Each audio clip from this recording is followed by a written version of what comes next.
Welcome to Witch Hunt, the podcast covering past witch trials and the modern day witch hunt crisis. I'm Josh Hutchinson. And I'm Sarah Jack. It's March, Women's History Month. This week, on March 8th, it will be International Women's Day. The International Women's Day campaign's theme is Inspire Inclusion. Be sure to check for that hashtag, Inspire Inclusion, across social media to find women and organizations talking about inspiring inclusion. We are excited to have Dr. Samantha Spence back. Her expertise in law and gender equity profoundly ties into the theme of Inspire Inclusion, particularly relevant during Women's History Month and International Women's Day. Her dedicated efforts to combat the discrimination and violence stemming from witchcraft accusations highlight a critical yet often overlooked issue affecting women's inclusion. By advocating for the rights of those unjustly targeted and emphasizing the importance of global solidarity, Dr. Spence embodies the International Women's Day campaign's call to action. Her work not only addresses specific instances of gender-based violence, but also champions the broader cause of gender equity, inspiring societal change and fostering a more inclusive world for women everywhere. She emphasizes the grave issue of gender inequality perpetuated by these accusations, discusses the complexities of addressing violence against women, and highlights the importance of education and mentorship programs. Additionally, she stresses the significance of female leadership in challenging harmful norms and promoting inclusivity. Key points include the disproportionate impact on vulnerable women, the various barriers these women face, and the strategies proposed to combat these issues, such as legislative reform, awareness campaigns, and international cooperation. Thank you for coming back. Welcome, Dr. Spence. So my name is Dr. Samantha Spence. I have a few different roles. So my day job is I'm a course director in law at Staffordshire University in the UK. I'm also the co-director for the Staffordshire University Violence Against Women and Girls Hub in the UK.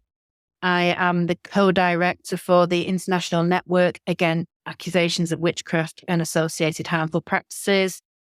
I'm also a member of the International Alliance to End Witch Hunt, based in India, and I am the deputy chair of the National Working Group Forum on Abuse Linked to Spiritual Possession and Ritual Abuse. Yeah, a kind of roundabout mix of job titles there, but my main research focus is violence against women and girls related to harmful practices, predominantly witchcraft accusations. Thank you, Dr. Spence. This year's International Women's Day theme is Inspire Inclusion and take action to drive gender parity. And so I'm so excited to have your lens on this, addressing the harmful practices and accusations of witchcraft in light of this. How is witchcraft accusation violence a grave issue of gender inequality and exclusion? It is a grave issue of gender inequality and exclusion for many reasons, but overall because it disproportionately affects women. And what it does is it perpetuates harmful stereotypes and discrimination based on gender. And it does it in a numerous ways. So one of the ways is that it targets particularly vulnerable women. For witchcraft accusations, they are mainly elderly women or widows or those from marginalized communities who become the primary targets. And they use to scapegoat and target these women who are perceived as vulnerable or who deviate from what the society perceives as normal. It's very much rooted in gender power dynamics. And within this narrative, women are perceived as inferior, powerless, and this is why they are more susceptible to these malevolent supernatural influences. What they do is they reinforce this patriarchy and they maintain control over men's control over women's behavior, autonomy, and social roles. It's used as an exclusion tool, a stigmatization from their communities. There's violence, intersectionality, which I think we'll come to later on, that it intersects with various other forms of oppression. And it impacts predominantly on women's rights, the fundamental rights to life, dignity, freedom from violence, and it undermines the efforts to advance gender equality, empowerment, and social justice because it's constantly perpetuating these harmful stereotypes and limiting women's agency in and participation in public life, it affects every single angle of women's life, very much so. How do accusations of witchcraft serve as barriers to women's inclusion? Socially, they are socially excluded from communities if accused. So they can be shunned by neighbours, relatives, and their own families. And that leads to isolation and exclusion from society. And women are sometimes mostly left vulnerable and on their own. Not only that, they are marginalised economically as well, because they can lose their livelihood and communities will drive them out, and then they refuse to engage in any form of economic transaction out of fear of superstition. And this then drives this deeper cycle of poverty and deprivation. They lose the family, they lose the community support. They are subject to physical violence and harassment. They result in hindered access to healthcare and social services and can be denied medical treatment because they're stigmatized. And that status of being stigmatized, again, it exacerbates this vulnerability and perpetuates exclusion from mainstream society. And that leads into access to justice and legal protections as well, because once they're accused, this stigmatization can often perpetrate through every level of society. So people don't want to help them. Education, I know, is the final other one, because again, they may be denied educational opportunities.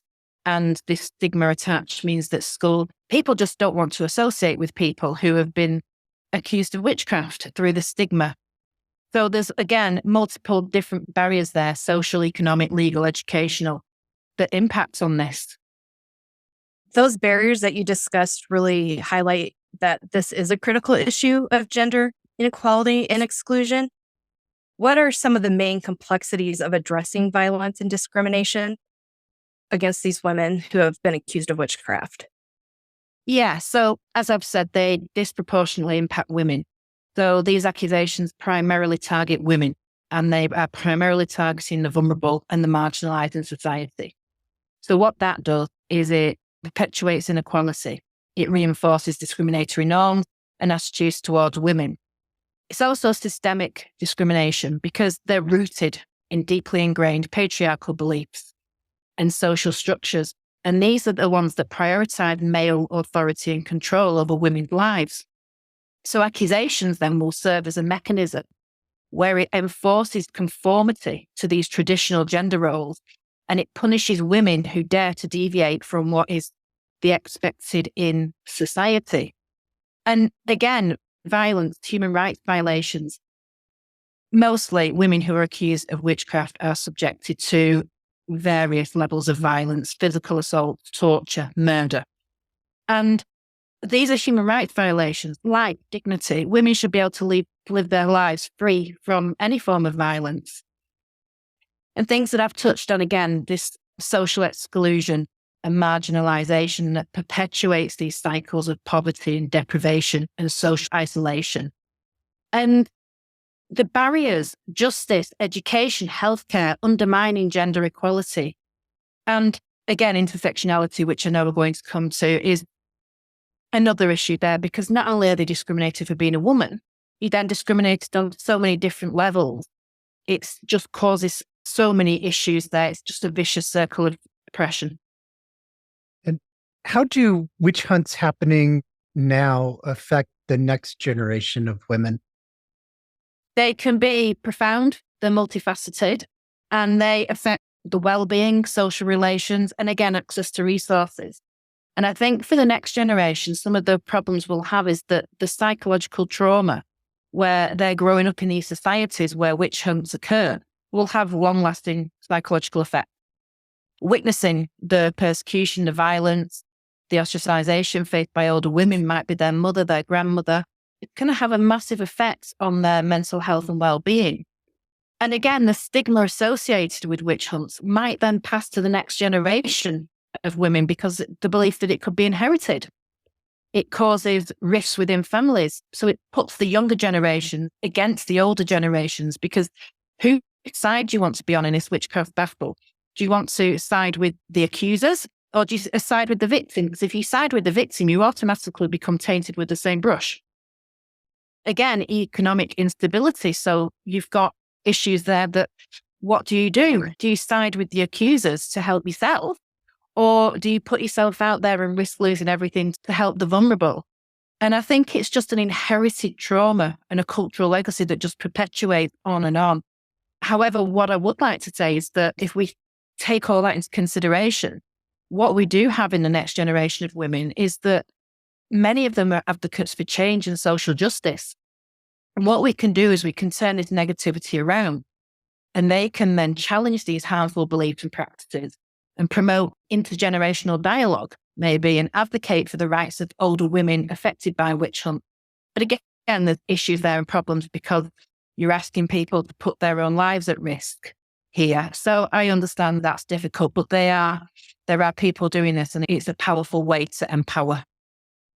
Considering your extensive experience with the UN and your work on harmful practices, what strategies do you find most effective in promoting inclusion and preventing violence against women accused of witchcraft? As a lawyer, I'd have to say legislative reform and enforcement, but we all know we can strengthen legal frameworks and ensure that there's enforcement of laws and criminalize harmful practices, but this does not work in isolation. What we need is a holistic approach, awareness raising and education. So the work that you're doing in the podcast and the awareness campaigns, educational programs that challenge these beliefs and stereotypes, people talking about this, but also targeting the community, religious leaders, policymakers, and other stakeholders. Let's get this conversation going. And engaging communities and empowering communities is key there, because the only way you can engage the local communities is by empowering the local actors and local women's organisations, grassroots leaders. But if you start to build these partnerships and foster this dialogue, then you can promote this kind of intersectional conversation. And if you're training and building capacity amongst the people in those communities, or the educators, or the healthcare providers, law enforcement officials, you're trying to sensitize them to the needs and rights of these women affected because they understand the issues.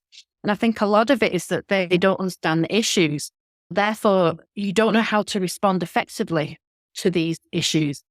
And two of the key ones here is international cooperation is key, because this isn't just an issue in one place. This is an issue everywhere.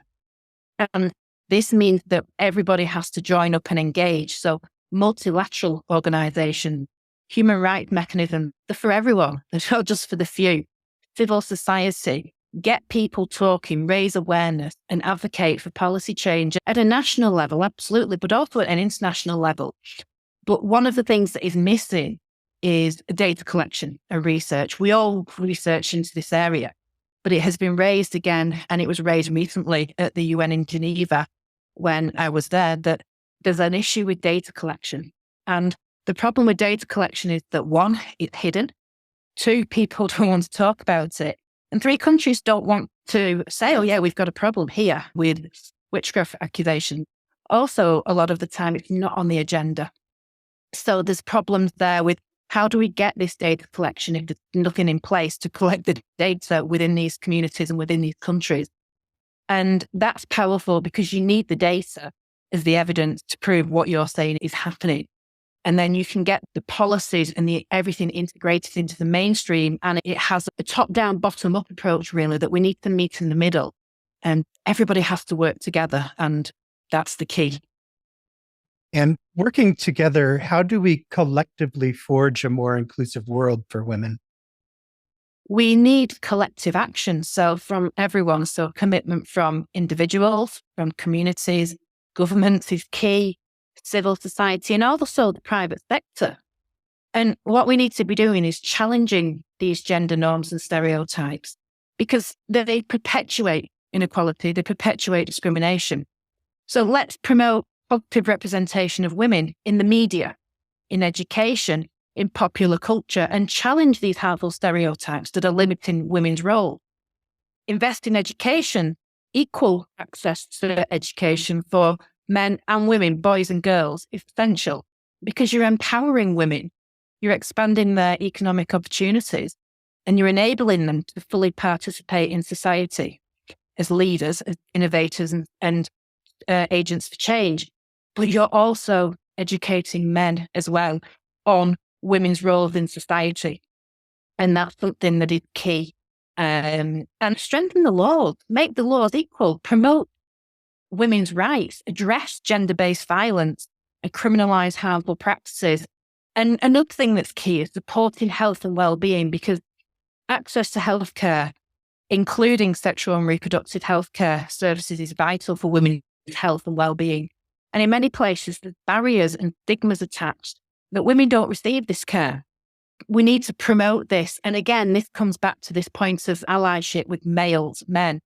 Engaging men and boys as advocates is key, and it's something I do. I work with a lot of men to have these conversations, because what you do is you're challenging this toxic masculinity and promoting positive masculinity, but through the mouths of the people who are male. So as a woman, you're saying, okay, it becomes an attack on men, and that's not what it is. But when a man's saying it, it's very different. And you're then challenging these roles and the respect for women and fostering solidarity between men and women, not putting them against each other, which is quite common in this fight for women's rights. Would broader recognition of harmful practices as common forms of gender-based violence yield substantial impact in inclusion efforts? Yeah, it would. It needs to be recognised. Harmful practices per se need to be recognised. So heightened awareness of what the extent and the impacts of these practices are. And that can then shed light on the systemic nature of gender-based violence and the comprehensive strategies to address it. And I know this very much so. You talk about witchcraft accusation, and people have no idea. But if you showed someone a visible picture of a woman who had been tortured or murdered or beheaded, then that gives it a very different narrative. And policy attention as well, resources. Governments need to prioritise funding and policy initiatives aimed at targeting these practices, legal frameworks, accountability, support for survivors, recognising that harmful practices is an issue and empowering survivors to seek help and support, as opposed to ostracising them and blaming them for the abuse that they've suffered. Because what that does is, if you empower them and give them support, it validates their experiences and it reduces the stigma and shame from communities, but also from themselves. And it increases awareness and access to services, so legal aid, counselling. And that again has this kind of cycle of preventing and education, because you can then start to think, okay, if we're recognising harmful practices, then how can we get that out there? How can we raise the awareness through education? How can we then develop these targeted interventions? How can we change the attitudes that perpetuate these practices? How do we do that community level? How do we do it at national level? And then how do we do it at international level? But it's very much a collective approach here that we need. And how critical are educational and mentorship programs in dismantling myths related to witchcraft? They're vital. They're crucial. One of the key things is promotion of critical thinking, because what education does is it provides people with the knowledge and critical thinking skills and necessary to question and to challenge these myths and superstitions surrounding witchcraft. It gets people to ask, why? Why is that happening? What's the cause of that? And it promotes evidence-based reasoning and scientific inquiry. It helps to dispel misconceptions, and it fosters a more rational understanding of essentially natural phenomena. Why has this happened? Oh, this has happened because of this, and the evidence is here, as opposed to this has happened and then that woman's done it over there. Again, raising awareness is key here, but this countering of misinformation. So mentoring programs are key, led by these trusted members in communities and role models to counter the misinformation that's coming through. Because then you can provide guidance and support, and then you provide the accurate information to those people to help them understand, actually, the cause of that wasn't that woman over there. It was this. It was illness, empowerment, and resilience as well, is equipping these people with the knowledge to counteract it themselves. Let's foster critical thinking, empathy, solidarity, help communities come together as opposed to trying to divide and conquer, which is very much what witchcraft does. And by doing that, you then foster this community dialogue and you get people talking. And long term, these educational and mentorship programs can contribute to sustainable change because you're addressing the root cause. Until you address that root cause, it's just going to go on and on. So once you've addressed that and you've invested in education, get people to think about what's actually happening, what is the true cause of that, you can start to build a resistance to this witchcraft myth. It's not easy. Can you explain the intersectionality of gender exclusion? Intersectionality refers to an interconnected nature of different categorizations: race, class, gender, sexuality, ability, disability, ethnicity, and how all these together overlap and intersect. And what that does is it creates a unique experience of discrimination and of privilege and exclusion for different individuals or different groups. So when we're talking about intersectionality of gender exclusion, for example, what we're doing is we're acknowledging that it doesn't occur in isolation, but it exists in and intersects, in other forms of discrimination and marginalization. Different racial and ethnic backgrounds may experience different exclusion in barriers to education, healthcare, employment. Class, in India, the caste system promotes inequality there. Sexuality, ability, disability, difference is the key there. Anything that's different to what society says is the norm is vulnerable. Age is another one. Children are victims of witchcraft accusations. Elderly women as well, because they've got no protection. And migration, refugees, minority groups are all faced. So you could be a woman, you could be a disabled woman, a disabled elderly woman from a marginalized group. And what that means is you've got these multiple layers and a lower caste. You've got all these multiple layers there that intersect with each other and just promote and perpetuate discrimination. And how do cultural, economic, and social factors contribute to the accusations? They shape the attitudes towards witchcraft because in many societies, it is that deeply ingrained. It's passed down through generations, so through cultural narratives, through folklore, religious teachings. And these can perpetuate these stereotypes about women and attributes these supernatural powers to certain individuals, so particularly women.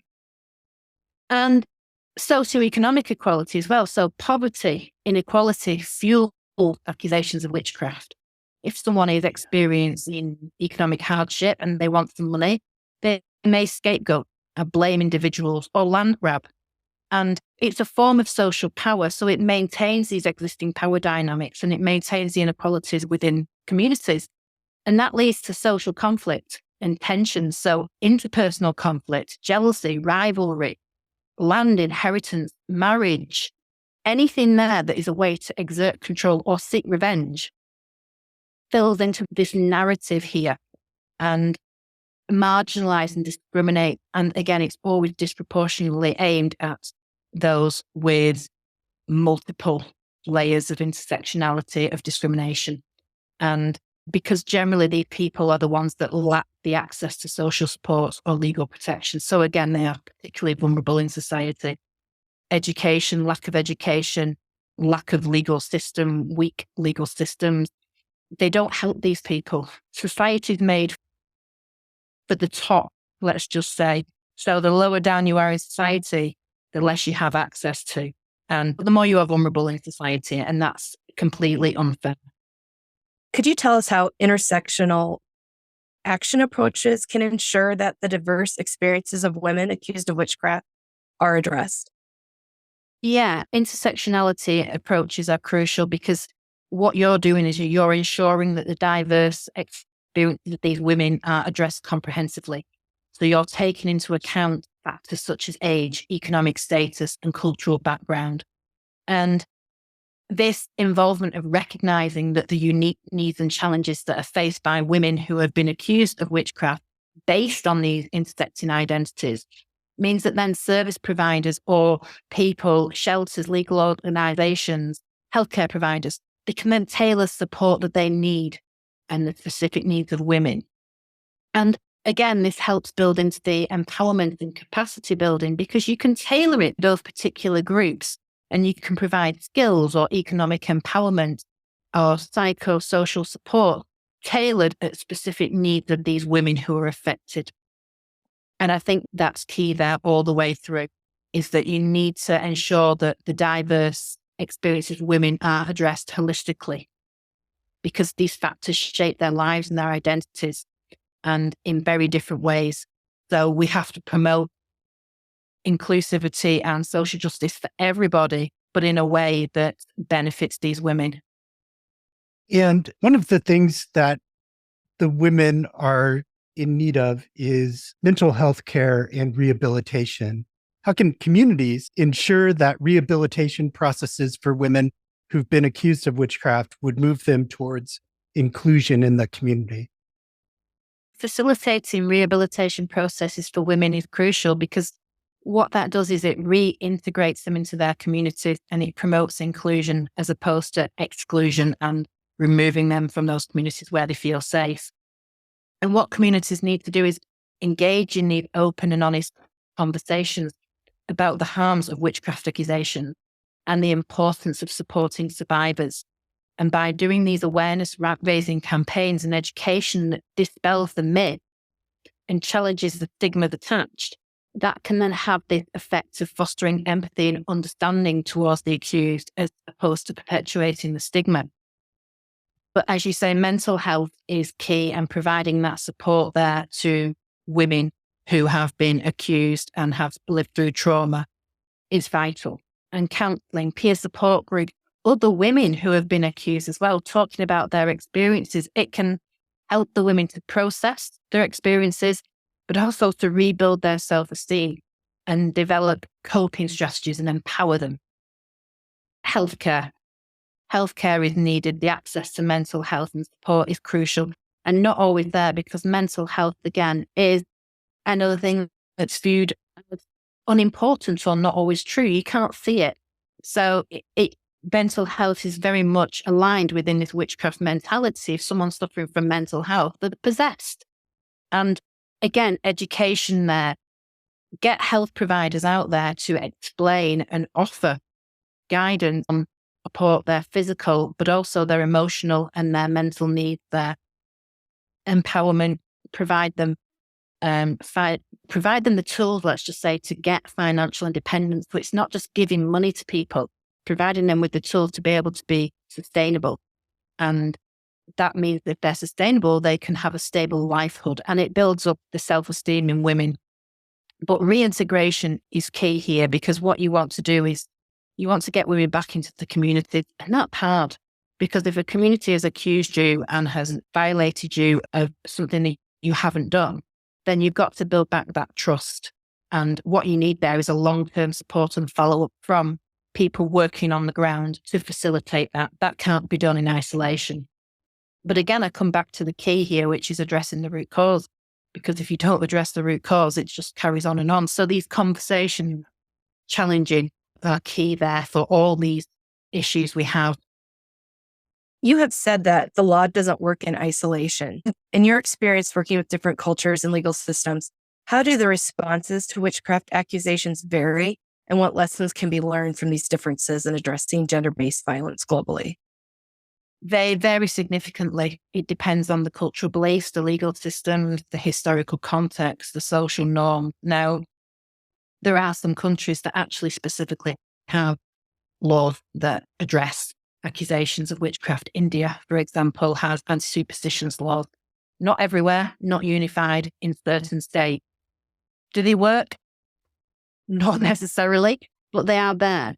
And being there in itself is a step, because what you can do is you can build on that, and you can establish the clear framework from this legislation and try and enforce some kind of justice for victims.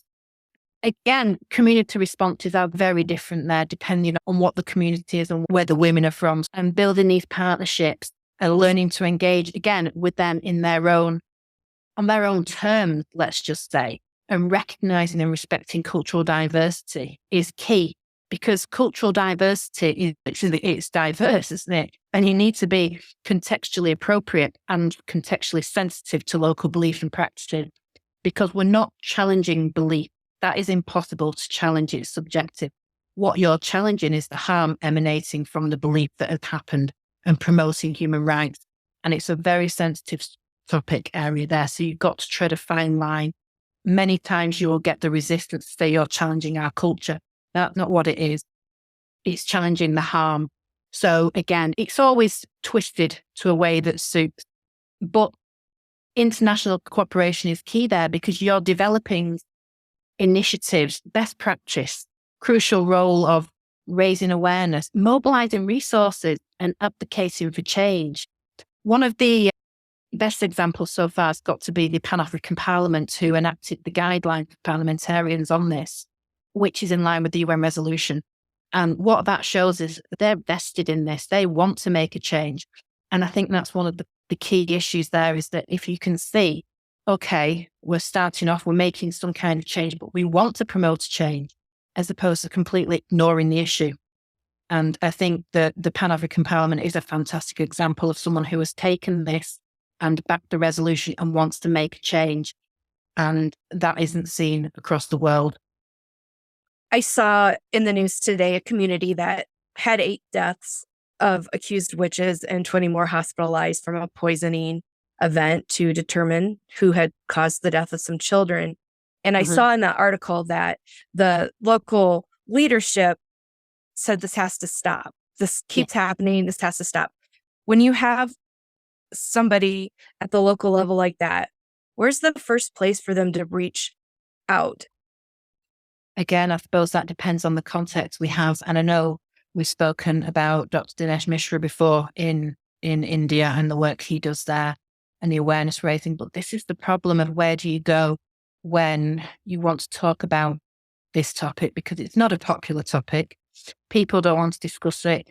The government in the UK, we know the agenda, it changes. So if it's not on the agenda currently, then people we're talking about this at the minute. It seems that we can't fit with all these different agendas that are happening. One has to take priority. And we are in a country, a world that's going through many wars, and the priority is there. So as they would say, issues like this, they're not important. And I think that's the problem there, is trying to raise the importance, because there's so many, this is just one. Violence against women is everywhere in so many different forms. And we've been going on about this for so many years, and we're still talking about it. And this is the issue there, that we need these people, local leaders, but we need everybody to join in and get on this campaign and say, look, it's not okay. But what you always get is you're always going to get people that go, oh, we're going to have a different narrative. And you get the toxic masculinity, and you get this other narrative that you see. Social media is a problem for this, because for everybody that's trying to advocate for change, you've got someone who is advocating for negativity and these constant battles. So it's really hard to challenge, but I think little steps, and if everybody keeps talking and going, then I'd love to say that in 20 years, this wouldn't be the case, but I know that won't be true. But people will know more about it. We'll be talking more about it, and we'll be educating, hopefully educating the next generation. And I think that's the key there, is getting into schools, talking to children and making them think, actually, is this a society you want to live in? Do you want to continue and perpetuate this cycle of abuse? Or do you want to change that narrative? And advocates for change and promotion of positivity and human rights is key there. But like I say, you're always going to get the promoters and defenders of culture. And that is a problem. And it becomes very hard to challenge, because at the very root of the argument is that you're challenging their religion and their culture. And that's not what it is. You're challenging the harm. And these become very difficult battles to have. And also the people that are talking about it are the ones that are putting themselves on a pedestal to be brought down. And people don't want to do that. People don't want to put themselves on that pedestal to be trolled or to be put down. Again, it's difficult. Following the adoption of the resolution on the elimination of harmful practices related to accusations of witchcraft by the UN Human Rights Council, what changes do you expect in international or local policies, and what challenges will remain? I think some of the changes would be that there is an increased awareness now of what this issue is at the UN level, but also at state level. So the Pan-African Parliament, for example, in the UK, we have the National Working Group. There's cases there and people are becoming more aware. And from that, you get policy reforms. Again, the Pan-African Parliament guidelines are there. And you can enact new legislation, strengthen the law that's already there. But also, one of the challenges, I think, is data collection and research, because this is hard to find. And if you're relying on people, you're relying on governments to give you information that sometimes they don't want to give. The implementation gap is another problem. So you can have the laws there, but they need to be implemented, and lack of political will is massive to not do that. Resources, constraints there that can hinder. Oh, we've not got enough money we've got the law here, but what do you do with it? We can't implement it. We've not got the resources to govern this, to police this. The infrastructure, we haven't got it there. Stigma, discrimination, and the cultural sensitivity are probably the hardest ones there, because you are navigating this complex myriad of belief, tradition, practices, and the need to be culturally sensitive, but balancing that with the need to challenge these harmful norms and practices that are perpetuated by these cultures that you're trying to be sensitive to. So it becomes a very difficult challenge, because not only that, you're working in diverse cultural contexts. So you have to understand the context you're working in order to try and have these conversations.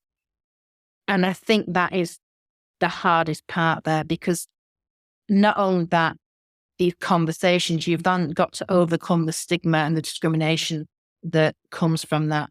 And you know yourself, if things are indoctrinated into your brain, they take a very long time to change.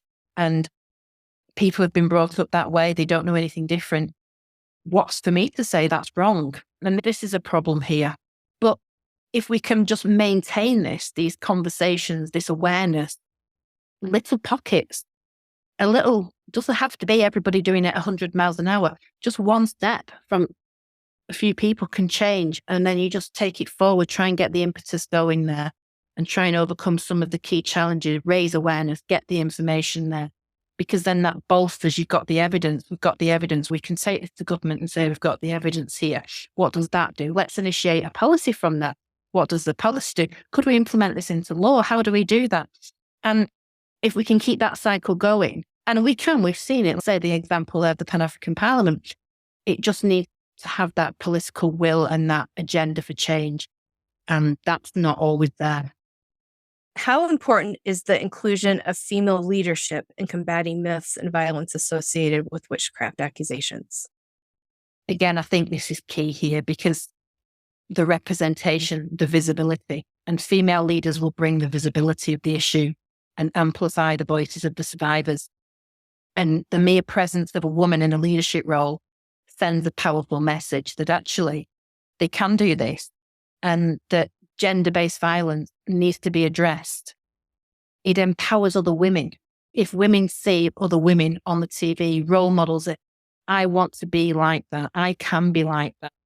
And it empowers them to then speak out against injustice and demand accountability. It becomes a domino effect. And the community engagement, women together, communities, the ones that have the first-hand knowledge of how the communities work, the women going back to those communities and saying, look, I've escaped this. We can do this. You can change. This isn't the way it has to be.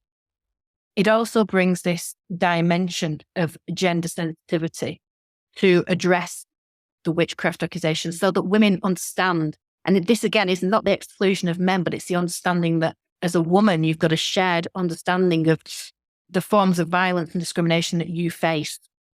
And understanding that and empowering the experiences of survivors to ensure that they are actually believed is vital, believed and supported, because a lot of the time these women aren't believed and they're not supported. And that is a key problem there. And what you're doing there is you're fostering this solidarity and collective action of women and girls. As I said previously, if you get victims, survivors in a room and they're talking about their experiences and then they're empowered to talk about it more so, safety in numbers, people feel more confident, and then others will start to talk. You see this on I was watching a television program last night, and it was about people reporting abuse.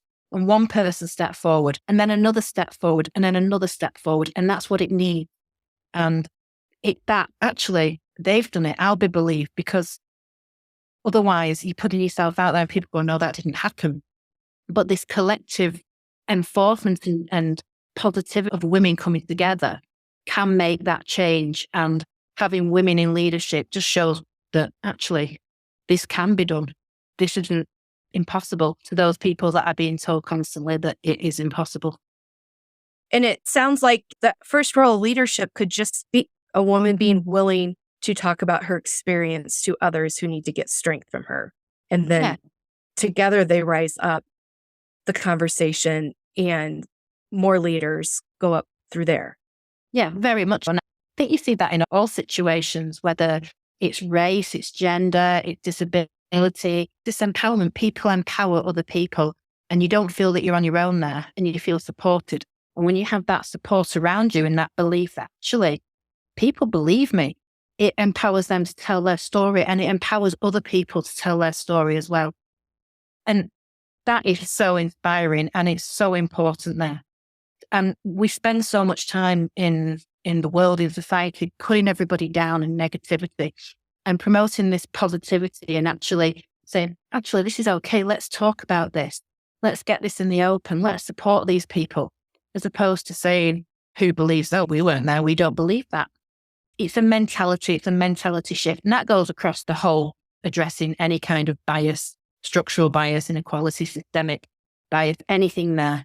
Because again, you've got this narrative of people that promote inclusion and positivity, but there's also that pocket there that wants to put that right back down because that doesn't protect their status quo. And you've always got this battle, but yeah, definitely power. And we can see a lot of this negative behavior trying to protect the status quo in men. When women are in leadership roles, men often call them witches and seek to tear them down, and men need to stop doing that. Yeah, very much. And it's why I promote you can't change violence against women without having men on board. And this promotion of men as allies is really important, because when you've got men saying, actually, I don't ascribe to this is not okay, then it might take another young boy. So actually, I agree with that. Because what, again, you've got there is the promotion of masculinity. And at a certain age, boys, and everybody really, you're finding your way in the world. And it doesn't take much for social media to penetrate with the negative. And if we can penetrate with the positive and say, actually, this is the way it should be, as opposed to completely perpetuating this toxic masculinity and these dangerous narratives, we can start to change that. But of course, the dangerous narratives are the ones that keep these people in power. That's how power works, divide and conquer. And we're always going to have that. But collectively, we can start to have these conversations. And it's not a magic bullet. It's not going to happen overnight, but little changes. And we've seen that through the decade. We've not got to where we need to be, but we've seen change happen. So let's remain positive and let's just keep promoting and talking about it. You wanted to talk about implementing the UN resolution? So the UN resolution was the thing that everybody was working toward. Let's get this resolution. And again, as lawyers, we know we get the laws in place and we go, oh, what now? And it's not legally binding. That's how there's no international police force. There's no international kind of thing that says, oh, you must do this. It's political will. And you can only enforce this by people being on board with it. So after the resolution was implemented, it was, right, okay, what do we do now? We need to raise awareness of the resolution because people didn't know about it. Why would they? Unless you're in this field. So you raise awareness of that. And then what you do then is you try to get that implemented within these countries, get countries to sign up to it, get it implemented. And that's what the Pan-African Parliament have done with the guidelines there. They've said, okay, we've got this resolution. Let's look at this. Let's take these guidelines and bring these into our arena. And that's what we need to do. And the conversations and the awareness raising, but as I say, it's a bottom-up, top-down approach. So you've got to have people at very grassroots level working up for change, but also at this top-down level, and they meet somewhere in the middle. I think one of the key things is nationally, if we can work, and this is what we're doing with the National Working Group in the UK, is to work towards national action plans. Because what they do is they say, we've got a problem here. How can we work together as a country to solve this problem holistically? So not just one set of people, everybody involved, the healthcare, social workers, police, government, legislators, communities, education. We all work together. How do we do that? How do we use this resolution, which is there as a kind of blueprint to follow? How do we then enact that within our own country or our own community and build on that? And again, from the bottom up, what you're doing is you're engaging with communities. How best do we get into these communities? Through education, through schools, through community projects. And you translate that best practice and you take it to other places and see how it works. Every country works very differently. And there's different levels of money, education. So you've got to represent this within each state as it would work. Within the rural communities, there's no point going giving a presentation because it wouldn't have any impact whatsoever. So how do we address that? What initiatives can we use that would be understood within those communities and fostered within those communities? Photographs, film, non-verbal films as well, showing pictures, because again, you've got so many languages there. Something that can translate across all cultures and all languages is film, is photographs. And these kind of things there are vital to get the message across. And we have, as academics, we have conferences, we talk about it, but a lot of the time it's the action. And you've got to go and work with these people on the ground and, okay, we're talking about it. What are you doing about it? What's actually happening? And that's the kind of translation there from the academic conference to the realities on the ground and working with these people. And I have a lot of respect, like I say, for Dinesh Mishra, who are tirelessly going out and working on the ground and dealing with these cases without financial support from the government. That's what's key there. It's everybody working together. But for academics and for societies and educational societies, let's just say, then these conversations and conferences work. That wouldn't work in rural India. You've got to change the initiative. How do you do that? A forum, a theatre, acting these things out on the stage and promoting. But all these different initiatives there, I think, are ways to try and get this across. But again, there's so much resistance there that it's difficult. We need change, but it's not going to happen overnight. But if we keep talking about it and we get more people involved in the conversations and people with challenging agendas, we're always quite happy for a debate because people aren't going to agree. There's many people I know the podcast will go out and people will very much disagree with what I'm saying. That's absolutely fine. But let's talk about this. Try and find a middle. Like I say, we're not challenging belief. We're not challenging religion. We're looking at people's lives and the harm that's caused there. And let's stop making these excuses about dealing with that. Let's look at the root causes of this and try and address how we overcome this. And let's look at women, as people, as equal, not as secondary. I think that's probably the key takeaway there is we're all equal. And let's just remember that. Thank you, Dr. Spence. And now I will ask the women of Witch Hunt their feelings about International Women's Day and the discussion we've just had about the intersectionality of vulnerability and witchcraft accusations. What does International Women's Day mean to you, and why do you think it's important? I like it because it draws attention to how a woman is not just one thing. It makes us look past what we see, how we see ourselves as a woman, and what is that experience like for somebody in a different community. We're like looking at it from a global standpoint. I think that's really important. I look at it as what I can achieve, what I haven't achieved yet in my life, what's possible for me, and what's possible for all the people in my community. One thing that Dr. Spence said was that it's inclusive, but it also includes education of the men as well, so that we're not just talking about women being empowered, but men being empowered as well to understand their actions and how we can challenge their way of thinking so that they can grow right along with us. That's a good point that you brought up, that she had spoken to about how men are absolutely necessary to ever have inclusion. Men have to be involved because men are the ones that are doing the excluding of women from different things. She talked a lot about sensitization. When you're talking about that, and then I think back to, again, that conversation with Neelish when he talked about girls aren't raised to have the same goals that men can have, the freedom of profession. The education starts at the very base, so that in teaching both boys and girls at a young age that it's okay to aspire to the same professions, the same aspirations for their lives, and to be supportive of one another rather than to oppress one another. After you listened to the episode, what was your initial reaction to the discussion about witchcraft accusations and their impact on women?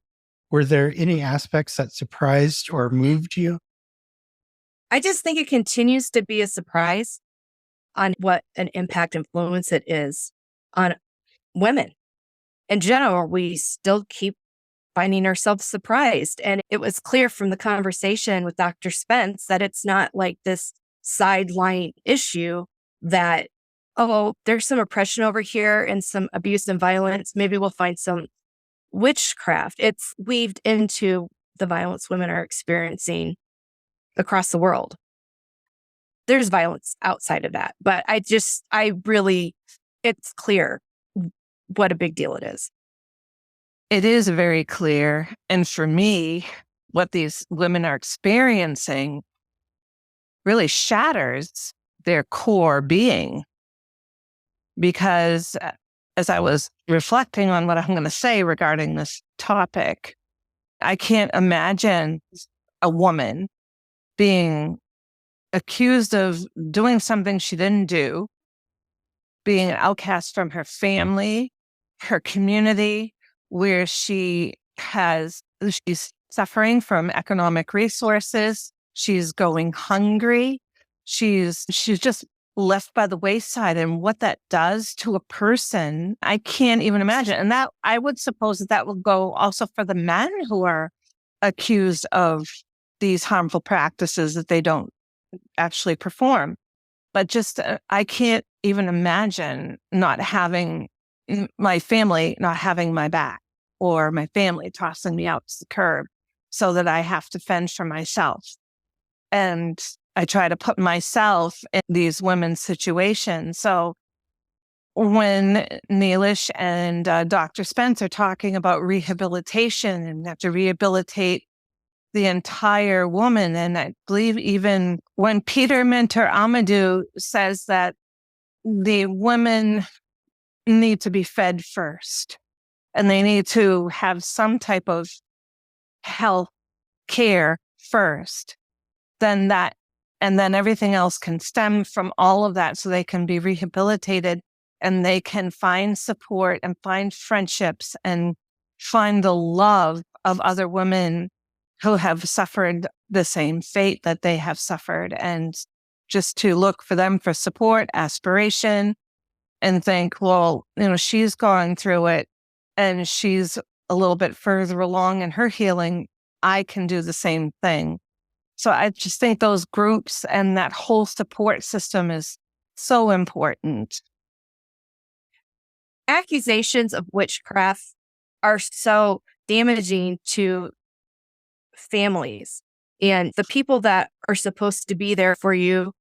It's what happens in cults that separate families. These witchcraft accusations are breaking up families. There's not room for witchcraft accusations in families.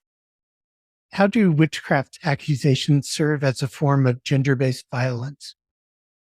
I guess I would say that according again to Neela Singh in his research and his work with the woman, that 97% of the allegations are against women. When you're looking at somebody who has no standing and they are helpless and their whole self is harmed, and it's a high percentage of women that are experiencing that due to witchcraft accusations. Yes. Mary was talking about the boys and girls both learning at an early age about everybody being able to aspire to the same dreams.